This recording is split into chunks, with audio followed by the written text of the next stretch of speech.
नाम कैलाशवासी कृष्णा पाटिल विद्यालय बलौड़ी भावनी में 7वीं कक्षा में पढ़ता हूँ। आदरणीय प्रधानाचार्य महोदय, शिक्षकगण और यह उपस्थित मेरे सहपाठी छात्रों, आप सभी का स्वागत है। मैं आज आपको राजभाषा हिंदी इस विषय पर कुछ 2 शब्द कहना चाहूंगा, वो आप ध्यान से सुनिए, ये मेरी नम्र विनती। हिंदी मेरा ईमान है, हिंदी मेरी पहचान है। हिंदी मेरा ईमान है, हिंदी मेरी पहचान है। हिंदी हूँ मैं, वतन मेरा प्यारा हिंदुस्तान है, वतन मेरा प्यारा हिंदुस्तान है। हिंदी को हमारे भारत में सबसे अधिक बोला जाता है, इसलिए इसे राजभाषा का दर्जा प्राप्त हुआ है। हिंदी भाषा को जन जन की भाषा के रूप में भी जाना जाता है।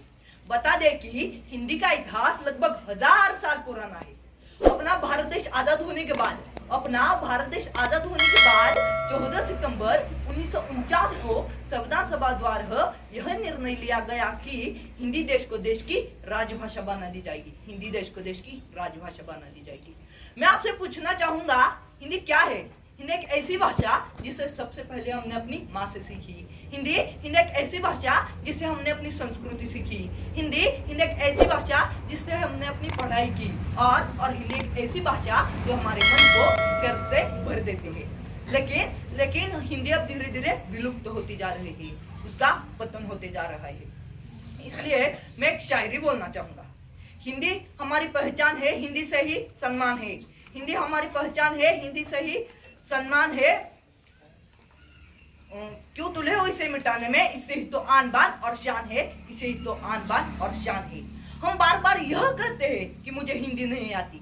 कई माता पिता बड़ी खुशी के साथ कहते हैं कि मेरा बच्चा अंग्रेजी में तो फास्ट है, लेकिन हिंदी में थोड़ा सा कमजोर है। मैं उन्हें यह बताना चाहूंगा कि अगर हमें अपनी ही राजभाषा बोलना और लिखना नहीं आता है तो यह बहुत बड़ी शर्म की बात है। वह इसलिए कि हमें अपनी ही राजभाषा बोलना और लिखना नहीं आता है। इसलिए मैं कविता के कुछ अंग आपके समक्ष प्रस्तुत करता हूँ। 14 सितंबर को बस एक ही दिन हम करते हैं हिंदी का गुणगान। 14 सितंबर को बस एक ही दिन हम करते हैं हिंदी का गुणगान। बाकी दिन क्यों भूल जाते हैं? हिंदी हिंदुस्तान। सिर्फ एक दिन मंच बना हमारे नेता भाषण देते। हिंदी का हो सम्मान तभी बन पाएंगे हम मान। और अगले ही दिन हम समझने लगते हैं हिंदी बोलने में है अपना अपमान। अंग्रेजी बोलने वालों को मिलता है हिंदुस्तान की जमीन पर सम्मान। और वह समझने लगता है अपने आप को महान। और वह भूल जाता है कि इन्हीं अंग्रेजों ने बनाया हमें बरसों गुलाम। उठ खड़ा होकर बार बार प्रयास रख हिंदी भाषा को अंतर्राष्ट्रीय भाषा बनाने के आस।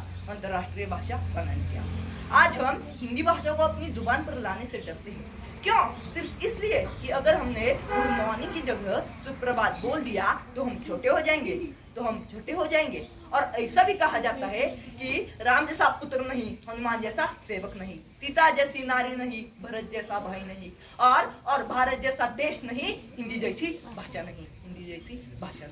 हिंदी और अनपढ़ से शुरू होती है और ये ज्ञानी बनाकर छोड़ देती है, जबकि अंग्रेजी एप्पल से शुरू होती है और जेब्रा यानी कि जानवर बनाकर छोड़ देती है।